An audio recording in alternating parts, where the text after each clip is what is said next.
মতিউর রহমান, আপনাকে দিয়ে আলোচনাটা শুরু করি। যেমনটি বলছিলাম যে রাজনৈতিক অঙ্গনে বিশেষ করে রাজপথে আমরা আবারও দেখছি যে আলটিমেটামের এক ধরনের রাজনীতি শুরু হয়েছে। যেমনটি জামায়াত আমির বলেছেন যে বিচার নিশ্চিত করুন, না হয় যাওয়ার রাস্তা খুঁজুন। অন্যদিকে আবার এনসিপির আহ্বায়ক নাহিদ ইসলাম বলেছেন বিচার নিশ্চিত না হলে সরকার 5 বছর পূর্ণ করতে পারবে না। সরকারের এই যে বিরোধিতা, সেগুলি কি আসলে সরকারের প্রতি সতর্ক বার্তা নাকি সরাসরি আলটিমেটাম, কিভাবে দেখছেন? ধন্যবাদ। আপনার প্রশ্নের জবাব দেওয়ার আগে আমার আগের একটা টক শোর একটা ব্যাখ্যা দেওয়া দরকার। অনেকে বিরূপ কথাবার্তা বলতেছেন। 2003 বঙ্গবন্ধু শেখ মুজিবুর রহমান এবং রাষ্ট্রপতি জিয়াউর রহমানকে স্বাধীনতা পদক দেওয়া হয়েছিল। তো আমি বলছিলাম যে ওই সময় দুইজনকেই সেনারা মেরেছে, সে বিপদগামী হোক যাই হোক, কিন্তু একজনের বেলায় বলা হয়েছে শহীদ রাষ্ট্রপতি জিয়াউর রহমান, আরেকজনের বেলায় প্রয়াত শেখ মুজিবুর রহমান। এটা নিয়ে ফেসবুকে, আমি তো ওগুলো দেখি না, আমার ফেসবুক নাই, ব্যাকবুক নাই, বললো যে না এরকম কথা হয় নাই, ওনারা একটু আপত্তি করেছে। সেজন্য আমি 2003 স্বাধীনতা পুরস্কারের সাইটেশনের বইটা নিয়ে আসলাম। দুটো জিনিস খণ্ডাই দিই। সেখানে এই যে প্রয়াত রাষ্ট্রপতি শেখ মুজিবুর রহমান, এনাকে প্রয়াত বলা হয়েছে, আর রাষ্ট্রপতি জিয়াকে বলা হয়েছে শহীদ প্রেসিডেন্ট জিয়াউর রহমান। একটা গেল। আরেকটা, বঙ্গবন্ধু সাইটেশনের মধ্যে তাকে বঙ্গবন্ধু উপাধিতে ভূষিত করা হয়েছে, এই কথাটা তাদের ডিসিশন মেকিং কোর গ্রুপের 4 জন, আমি জয়েন্ট সেক্রেটারি ছিলাম ক্যাবিনেটের, ডক্টর শাহাদাত ক্যাবিনেট সেক্রেটারি আমাকে ওইটা লিখার দায়িত্ব দিয়েছিলেন। ওইটা 4 জনের মধ্যে প্রথম মান্নান মিয়া কেটে দিয়েছেন যে আমরা বঙ্গবন্ধু মানি না, স্বীকার করি না, সেটা লেখা যাবে না। উনি কেটে দেওয়ার পরে তরিকুল ইসলাম সাহেব, ব্যারিস্টার নাজমুল হুদা এবং এখন জীবিত আছেন একজন ডক্টর খন্দকার মোশাররফ, তারাও। কারণ 12ই মার্চ 2003 যখন তার সাথে আমরা তার অফিসে প্রধানমন্ত্রীর কার্যালয়ে বসলাম, সেই সময় এনারা কেটে দেওয়ার পরও আমি বললাম যে এটা রাখা আপনাদের জন্য ভালো হবে, এটা দরকার আছে। তখন তারা আমাকে ধমক দিলেন যে কেটে দিয়েছি আবার বলেন কেন। ম্যাডাম জিয়া একটু সামান্যভাবে চিন্তা করে বললো যে আমরা মানি বা না মানি, কিন্তু জনগণ যেটা দিয়েছে সেটা থাকবে, অতএব এটা তাদের ভুল ভাঙার জন্য দিয়ে দিলাম। এখন যেটা বললেন রাজনীতিতে উত্তাপ, আলটিমেটাম, রাজনীতিতে এগুলা থাকতে হয় অস্তিত্বের জন্য। কেউ ম্যাকিয়াভিলে হয়ে টিকে থাকে, কেউ নিজের শ্রেষ্ঠত্ব দিয়ে টিকে থাকার চেষ্টা করবে। নাহিদ ইসলাম কি বলল, কিংবা জামাতের শফিকুল ইসলাম সাহেব কি বললেন, এগুলো এই মাত্র 3-4 মাসের মধ্যে ধর্তব্য নয়। সবাই নিজের পজিশনের জন্য বলে, বিরোধী দল তো নাই।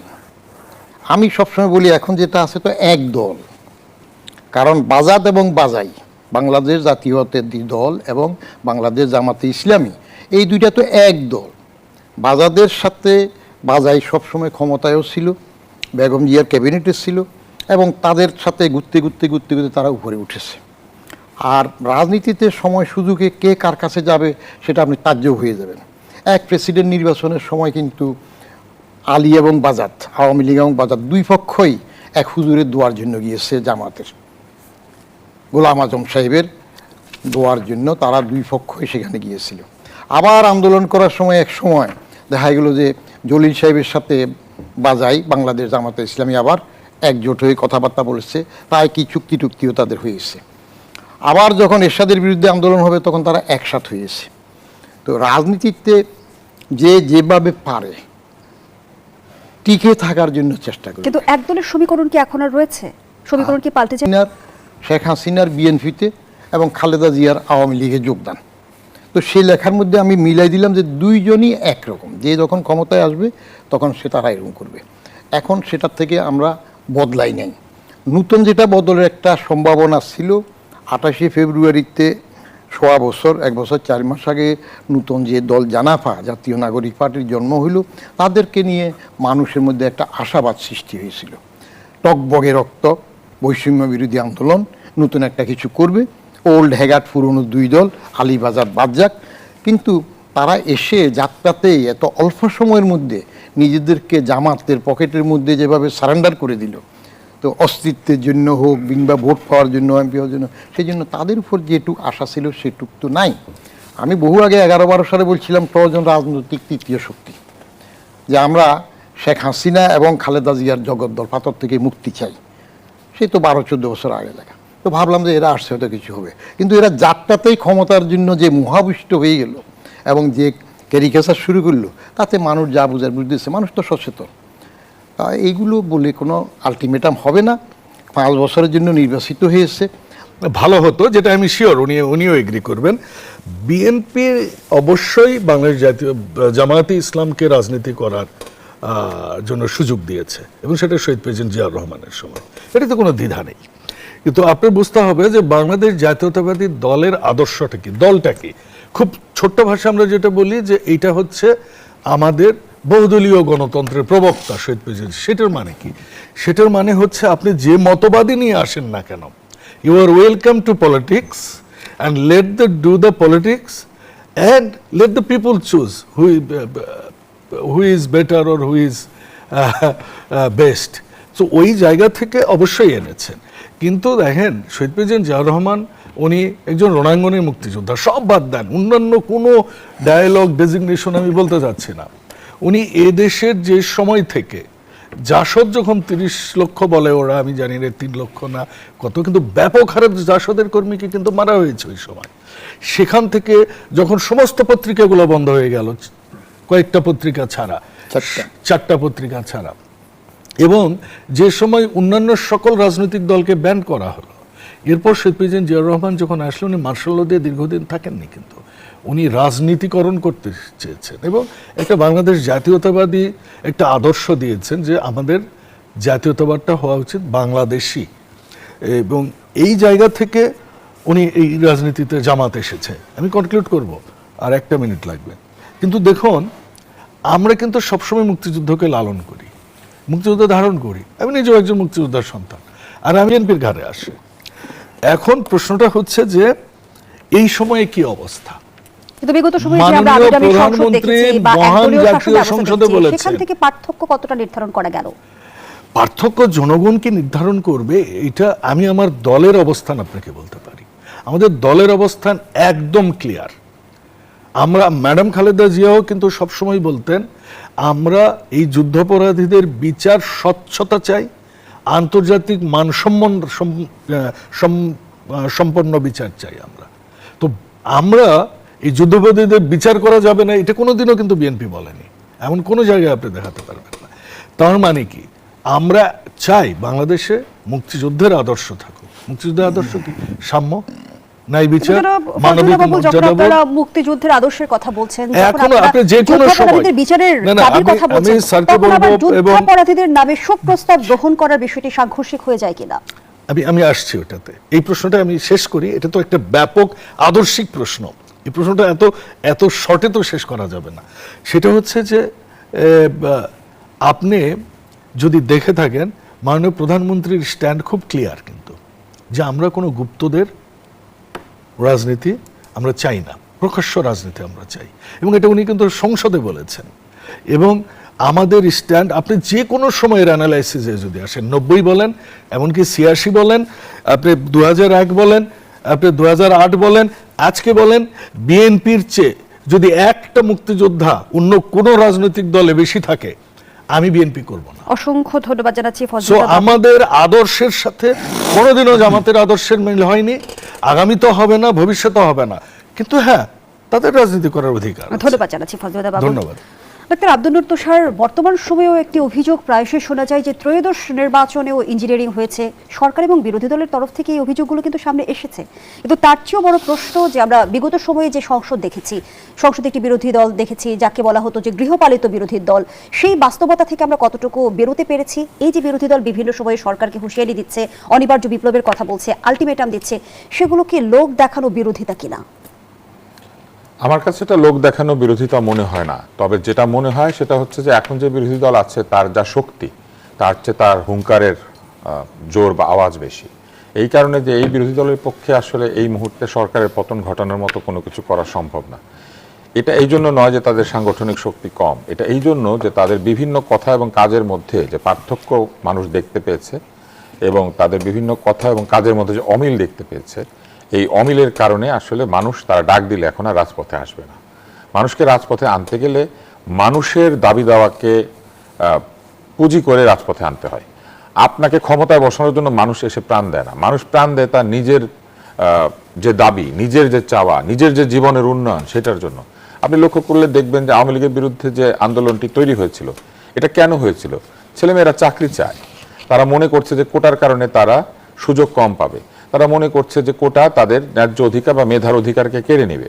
কিন্তু আমরা কি দেখলাম, এই মেধাবীদের যে নেতারা তারা কেউ চাকরির জন্য ঘুরলো না, তারা ক্ষমতার জন্য গিয়ে লালায়িত হয়ে পড়লো এবং তারা ক্ষমতার আসনে গিয়ে বসে পড়লো। এদের মধ্যে একজনও কি তারা কোথাও চাকরি চেয়েছে? কোটার জন্য আন্দোলন করেছে, কিন্তু নিজেরা তো কোটা তুলেছে বা রেখেছে বা রাখে নাই, কিছুই করলো না। এমনকি এই যে সংসদীয় সদস্য হয়েছে, এখনো কিন্তু জুলাইয়ের আন্দোলনের দাবি দেওয়া নিয়ে কোনো কথা নাই। ওয়াশিং মেশিন চায়, ডিশওয়াশার চায়, গাড়ি চায়, অফিস চায়। তাহলে এই একই নেতৃত্ব যদি বলে যে এখন সরকারের পতন ঘটাও, লোকজন গিয়ে তাদের পিছনে দাঁড়াবে, কারণ তারা জানে যে সরকারের পতন ঘটানোর একমাত্র কারণ হচ্ছে তারা ক্ষমতায় যেতে চায়।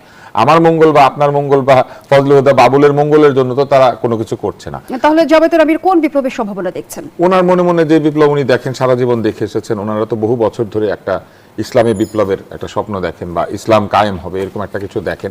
কিন্তু এটা করতে গিয়ে তারা কি করেছেন আপনারা নিশ্চয়ই দেখেছেন, তাদের জোট থেকে ইসলামী আন্দোলন বের হয়ে গেছে। কি অভিযোগে? যে তারা তাদের পুরনো যে কথা, সেই কথার মধ্যে থাকছেন না, তারা একটা লিবারেলিজমের দিকে যাচ্ছেন। তার মানে দেখেন তাদেরই একটা অংশ বলছে যে তুমি আগে লিবারেল ছিল না, তুমি লিবারেল হওয়ার চেষ্টা করো কেন। আবার তারা বলছেন যে না, আমরা লিবারেল ছিলাম, তোমরা আসলে আমাদেরকে ভুল বুঝেছো। কিন্তু এই কথাটা তো আমাদেরকে বুঝতে হবে যে তাদের দলের যে পুরনো স্লোগান সেটা তারা বিসর্জন দিয়েছেন না। আমি কিন্তু এক অর্থে তাদের কোনো রাজনীতির বিরোধিতা করছি না, কিন্তু জনগণ হিসেবে চিন্তা করে দেখেন, তারা বলতেন সৎ লোকের শাসন চাই, তারা বলতেন আল্লাহর আইন চাই, কিন্তু তারা কি এইবার তাদের ম্যানিফেস্টো বা কোথাও তারা এটা বলেছিলেন যে ক্ষমতায় গেলে তারা সেই আইন কায়েম করবেন? তারা কিন্তু বরং বিদেশি রাষ্ট্রদূতদের সাথে বিভিন্ন জায়গায় একটা ধারণা দিয়েছেন যে তারা এটা করবেন না, এবং যদি করেনও স্টেপ বাই স্টেপ করবেন, ধীরে ধীরে করবেন। তাহলে দেখেন আপনি কি আদর্শিকভাবে নিজেকে উন্নত করে পরে ক্ষমতায় যাবেন। জানে যে বিএনপি এবং আওয়ামী লীগ এটা রাজনীতির মাঠে দীর্ঘদিনের প্রতিপক্ষ, রাইট?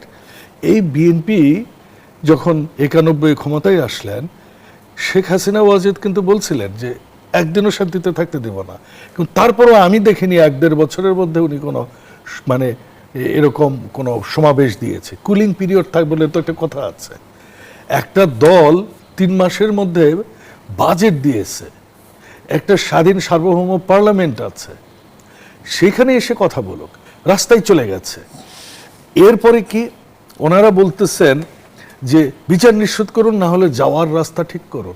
আমি আরেকজনকে দেখলাম, ওনাকে আমি রাস্তায় কম দেখেছি, ওনাকে ওই 5ই আগস্টের পর ইউটিউবে বা আপনারা টকশোতে ডাকতেন কেন জানি না, হাত পা ছুঁড়ে ছেড়ে কথা বলতেন। উনিও বিপ্লবের স্বপ্ন দেখেন, জনগণ বুঝিয়ে দিয়েছে যে হোয়াট ইজ ডেমোক্রেসি। উনিও ইলেকশন করেন। উনি আবার দেখলাম উনি বললেন কেন নগ্ন দলীয়করণের অভিযোগ করছে, যেমনটি জামায়াত আমির বলেছেন যে সরকার দেশের শিক্ষা, আমি এটা একটু কনক্লুড করি। এই যে এরা যারা এরা, আমি একটু শেষ করি, আগেরটা আমি পরেরটা শুনছি না আপনারটা। ওনাদের মেইন এজেন্ডা হচ্ছে যে বিপ্লব করবে ওনারা। ওনাদের মতাদর্শ, একটা ফ্যাসিস্টের তো একটা চরিত্র আছে। ফ্যাসিস্ট কি? ফ্যাসিস্ট হচ্ছে আমি যেটা বিশ্বাস করি এইটাই কারেক্ট, বাকি সবাই এখানে ভুল। ভেরি সিম্পল কথা। তো তাদের অ্যাটিটিউড কিন্তু ঠিক ওই রকমই। এখন ওনারা যদি এইভাবে রাস্তায় যান, জনগণ ওনাদেরকে এই 12ই ফেব্রুয়ারিতে যেরকম বুঝিয়ে দিয়েছেন, আগামীতেও দিবেন। এখন আপনার দ্বিতীয় প্রশ্ন বলেন। যেমনটি তারা বলছে যে সরকার শিক্ষা, অর্থনৈতিক প্রতিষ্ঠান এবং প্রশাসনিক ব্যবস্থা থেকে শুরু করে প্রতিটি স্তরে নগ্ন দলীয়করণ শুরু করেছে। ঠিক বলেছেন ওনারা, একদম ঠিক বলেছেন। কেন বলছি জানেন? কারণ ওনারা যত কথা বলেন এরকম একদম ঠিক কথাই বলেন। সেটি কিরকম? সরকার দলীয় সরকার, তো সরকার কিন্তু নির্দলীয় না, একটা রাজনৈতিক দলের। এই দলের একটা ম্যানিফেস্টো আছে, নির্বাচনী ম্যানিফেস্টো আছে, তার একটা দলের নিজস্ব দলীয় গঠনতন্ত্র আছে, তাকে তার ভীষণ মিশন এগুলা ইমপ্লিমেন্ট করবার জন্য তার নিজস্ব মতাদর্শের লোক লাগবে, দলীয় লোকজন বসাবে, এটাই স্বাভাবিক। তবে উনি যেভাবে বলেছেন এভাবে নয়। এখন প্রত্যেকটা শিক্ষা প্রতিষ্ঠানে এখন বলতে পারেন হ্যাঁ ভিসি বসেছে বিএনপি পন্থী, কিন্তু তো বিএনপির কেউ না। একে আজাদ চৌধুরী আওয়ামী লীগের উপদেষ্টা ছিলেন, তাই না? ঢাকা বিশ্ববিদ্যালয়ের ভিসি হিসেবে যখন উনি আসছেন, উনি কিন্তু ওখান থেকে পদত্যাগ করে আসছেন। আমরা কিন্তু ওনাকে দলীয়করণ দেখিনি। আমি তখন বিশ্ববিদ্যালয়ের ছাত্র, ফরচুনেটলি আমি ওনাকে পেয়েছি, এমাজউদ্দিন স্যারকেও পেয়েছি এবং মনিরুজ্জামান স্যারকেও পেয়েছি। ওনারা কিন্তু কে কোন গ্লোবির সবাই জানেন, কিন্তু যখন প্রশাসক হিসেবে তারা বসেছেন তারা নিরপেক্ষতাই পালন করেছেন। এই আওয়ামী লীগের এক আজাদ চৌধুরী স্যার সম্পর্কে আমি বলছি। কাজেই আমরা হয়তো, কারণ আমাদের শিক্ষা ব্যবস্থা তো আর ওই জামাতে ইসলামের শিক্ষা ব্যবস্থা হবে না, সো আমার আইডিওলজির লোকই তো সেখানে বসবে। এক, দুই, আমরা কি পুলিশ নিয়োগে কি বিএনপির লোকজন নিচ্ছি? আমরা কি ব্যুরোক্র্যাটদের বেছে বেছে পদায়ন করতে পারি? এইটার ক্ষমতা ওই মন্ত্রীর আছে, কারণ তাকে জবাবদিহি করতে হবে। কিন্তু যখন আমি লোক রিক্রুট করছি, আমি কি দলীয় বিবেচনাই নিচ্ছি সেই লোকটা? আমি যখন শিক্ষককে, আমাদের তো নির্দেশনা দেওয়া হয়েছে প্রত্যেকটা স্কুল কলেজ মাদ্রাসায়, আমার এখানে তো প্রায় 300-400টা প্রতিষ্ঠান, আমার কথা একটাই ছিল যে কোনো রাজনৈতিক আধিপত্য থাকবে না। ধন্যবাদ জানাচ্ছি তো ফরহাদ বাবুল। এরপরে লাস্ট লাইনটা আমি বলে নিই, সেটা হচ্ছে যে যেটা ওনারা বলছেন না দুর্নীতির কথা, এটা ওনাদের মুখস্থ ডায়লগ। ধন্যবাদ জানাচ্ছি জনাব মতিউর আর রহমান। চাঁদাবাজির ডায়লগও ওনাদের মুখস্থ, কারণ ওনারা বরঞ্চ কোথায় কি করেছেন এখন এগুলো এক পক্ষ আরেক পক্ষ চলে আসে। জি, ধন্যবাদ এগুলো জানাচ্ছি। এইসব ঘটনা বললে মানুষের জনপ্রিয়তা, সস্তা জনপ্রিয়তা পাওয়া যায়। জনাব মতিউর রহমান, একদিকে বিরোধী দল বলছে যে সরকার ফ্যাসিবাদী শাসন ব্যবস্থা কায়েম করেছে, অন্যদিকে আবার সরকার বলছে যে বিরোধী দলের মধ্যে ফ্যাসিবাদী মানসিকতা দেখা যাচ্ছে। রাজনৈতিক বাস্তবতা কি বার্তা দিচ্ছে? আপনার এমপি সাহেব আমার বক্তব্য নিয়ে বললেন যে এক পেশে বক্তব্য, এটা একটু বলে রাখি। আমার একটা দুর্ভাগ্য হলো যে অনেক সরকারের আন্ডারে চাকরি করলাম, তো শুধু বঙ্গবন্ধু সরকারটা পাইনি আমি। তারপর জিয়াউর রহমান সাহেবের দিয়ে শুরু তো দেখলাম, যার যেটা পছন্দ হয় দলীয় রাজনীতি তারা তখন বলে যে এই মনা। স্বাস্থ্যমন্ত্রী যখন সালাউদ্দিন ইউসুফ ছিলেন, তিনি আমার বলতে যে আমি বিএনপি করি। কারণটা কি? ছাত্রলীগের ফান্ডা গুন্ডাদের একটা টেন্ডার দিই নাই, বোকাস টেন্ডার। তাও আমি প্রথম নিয়ম মাফিক প্রসেস করে দিয়েছিলাম। আমি তো ক্ষুদ্র ডেপুটি সেক্রেটারি মোহাম্মদ আলী সাহেব সই করলেন, প্রতিমন্ত্রী ডাক্তার আমানুল্লাহ। তো ওখানে যাওয়ার পরে প্রতিমন্ত্রী বললো যে এটা স্টেজ ম্যানেজ তদন্ত।